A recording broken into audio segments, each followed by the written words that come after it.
Salutations and good vibrations, family. Welcome to another session of Taseti Soul Epiphany, where we will continue to discuss part 2 of the coronavirus, revelations, and return of our ancestors. Just to recap the first conversation I had with the guy over in Omaha, Nebraska, about the correlation between the coronavirus and revelations, which we just released that video, and wanted to continue in discussing part 2, which is the second half discussing the return of our ancestors. And I wanted to share with the family a conversation I had with a brother from Nigeria who knew about a lot of fables and a lot of history about our ancestors and the spiritual world. And this brother went into a lot of detail explaining how does it relate to our real world. And it takes you to a whole nother spiritual level.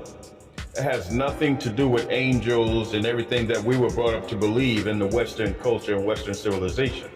Nothing to do with that. It's a totally different concept, a totally different belief and life system. Now, much of the Western civilization believes spirituality when dealing with the ancestors in Africa comes down to living like you doing spirituality with voodoo or witchcraft, or you have a witch doctor and all that. Now, some of that is traditional spirituality in Africa, but what we're talking now, he gave me a story that kind of explains the cycle or circular life pattern of those of that time. And the first thing he said to me that there are laws of nature, which we kind of understand the 15 laws of nature. But there's one particular law, which is the law of rhythm. That if you don't have rhythm, how can you believe in spirituality or believe in any type of God? Because the cycle of life goes in rhythms. We have peaks and valleys. And the rhythm of life tend to correspond with the frequencies. Frequencies correspond with the understanding of ascension and your soul. So when we talk about rhythm and spirituality, it comes down to timing. And when anyone talks about timing, there's certain patterns that come with rhythm. Now, there are many ideas that tries to discredit the cycle of life or the circular pattern of life. But if you look at our universe, everything has a circular pattern, whether it's the galaxy itself, when you get down to planets or moons or suns. And not only talking about the physical planetary bodies or celestial bodies, I'm talking about the motion that they move. There's always a gravitational force that has its satellites that circle them. Even when it comes to relationships and people, many people gravitate to those who have the strongest gravitational pull, which is their energy that they exude tends to gravitate those of like mind.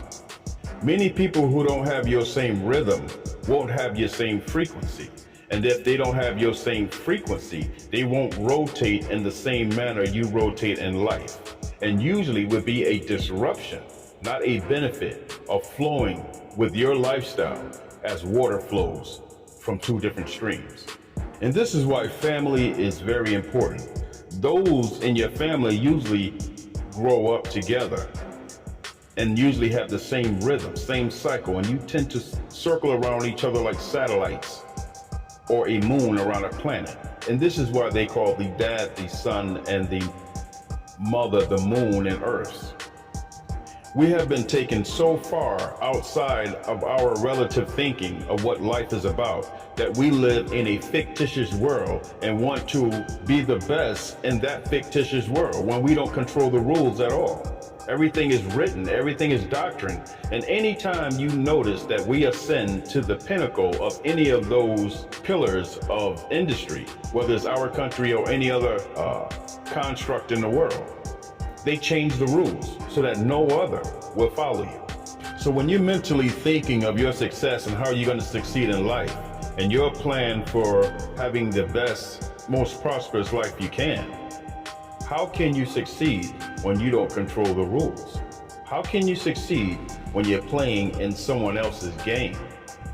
I can give you 2 examples that would explain exactly what I'm speaking of, and that's sports and the justice system. When we end up in the justice system, you can commit the same crime, same infraction, but in most cases, you will not receive an equal sentence. Usually, it's much more harsh. And when we speak of sports, until they see who you are, whether it's coming in with academics from college or you coming from a local high school team, when it comes to sports, usually you will be the first chosen. But there were many throughout history that were scientists, doctors, educators who did not get an equal share, who did not receive an equal opportunity. So this kind of goes back to the understanding that our perspective and the world we live in are two different things. It's like having oil and water mixed. We are a spiritual people trying to live in a world of doctrine and paper, to where you can own 50 acres for 200 years, but a person can walk on your street with a document that says they own that land now. In Africa, that does not happen. And not only did that not happen in Africa, the indigenous Amerindians, or the indigenous African natives that were here, also had land and lived on a spiritual system, which your word, dignity, and honor was more important. The receipts and documents you can pull up that was created by a system. This kind of gives us a foundation of trying to understand the difference of what I'm gonna tell you that the Nigerian shared with me. The first thing he mentioned, which I understood clearly, is that souls do not die. Energy is similar to souls. Energy is neither created nor destroyed. It just changes one form to the other. And during my studies and dealing with scientists and talking neurologists, looking at that information, the membranes of your soul that travels and cycle through life maintain a sort of history that travels from lifetime to lifetime.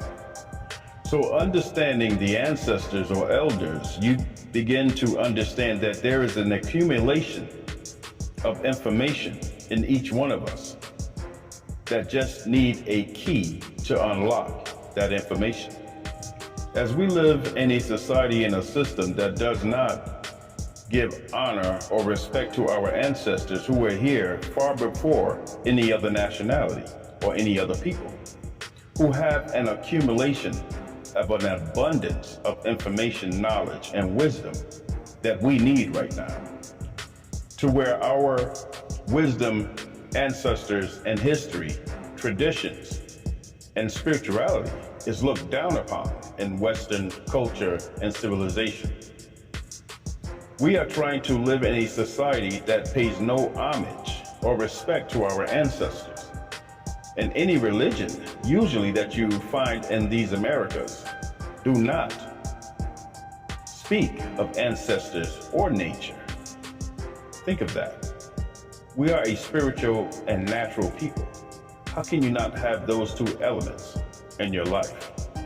Those elements of ancestors and nature is what binds us. We are a village people. We are one with the land. We are not a type of people that you can see that tears up the land for its resources. We are more indigenous to nature than we are to cities and projects. Being that projects is just that. It was a project constructed by the government to try out different social engineered ideas. So as I continue to speak and share time with that brother from Nigeria, he went into detail explaining about the spiritual world and physical world, which goes back to the understanding of alchemy, which is something I do. And the information he gave me states that the soul is understood that it does not die, it does not dissolve, it returns in another form. Now, understanding and having this visual picture, as he explained to me, of our ancestors that have been tortured, brutally beaten, set on fire, sprayed with water hoses. Dogs attacked us. And not only us, but when you go down to Brazil and you go to the Congo, hands and feet were being chopped off because they did not meet their quota of bringing the elements they need for the rubber plant. They would dismember a family member rather than dismember the actual person working. And how he connected these correlations in life and what has been done to us to what will happen in the future was eye-opening.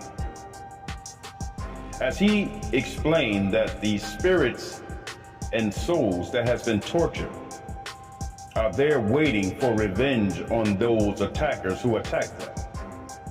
So eventually, the souls of those who were the conquerors, the attackers, and those who applied the abuse must pass away and cross over into another life form, so-called threshold in life.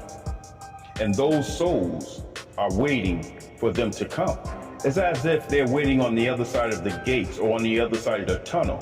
As you pass away from this life and your soul travels and cross the threshold of life, they are waiting for you.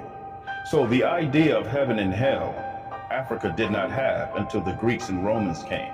So up until that point, you were responsible for yourself. You are accountable for your actions because those who you attack will be waiting for you. I do not remember the particular name of the story, but it was eye-opening to understand that all of those ancestors, elders, and family members who received all that bad and negative abuse will have their day face-to-face with those souls who committed it on them. And it gave me a grand or visual picture of what is happening when they cross over that threshold of life. And once they receive the justice of nature, it's totally different than the justice of doctrine. So at this point, there are millions waiting to give that form of justice that nature applies, rather than the incarceration, dismemberment, or the form of justice this physical world applies. Many think that there are places like heaven and hell, purgatory, where you will wait and be judged based on how it is here. No, no, no, no, no. The natural world, as we know it, is not forgiving. The natural world gives you what you give it. That is justice. That is the right way.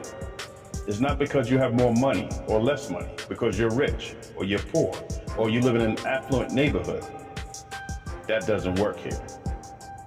As you cross over the threshold, nature and nature's court is totally different than the justice system of any nation. So as I listened to him tell this story in amazement, it kind of answered many questions of why Africa is the way it is. If you notice, Africa doesn't seek revenge. They are not a people who lash out in hatred. They do not hold any grudges like that. It's because they are spiritually balanced. They know nature will always win. And it's not only talking about the nature on earth, they're talking about the elements, the spiritual world, how things work, alchemy. This is what's important. The one thing the Western world does, Africa and the spiritual world really don't do, is try to apply a face to something. Africa leaves it as it is. They leave nature as it is. They don't try to explain it to look as though it is a man or a face of a man, because then you are giving limitations to what will happen and the abilities of that force. To understand something, we have to accept that we don't know everything. But in Western culture, they try to place a face on everything. I have no idea why. So when we apply this information to this coronavirus, it kind of opens your eyes to a whole new level.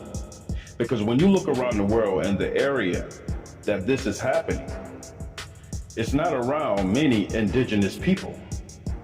It's not around many people with melanin. So is my question, the return of the ancestors. Is the ancestors here doing their thing? The European world would call it revelation, but even that goes back to Africa. So is revelation the return of our ancestors? But it was great to hear that at the end of the day, justice will be applied.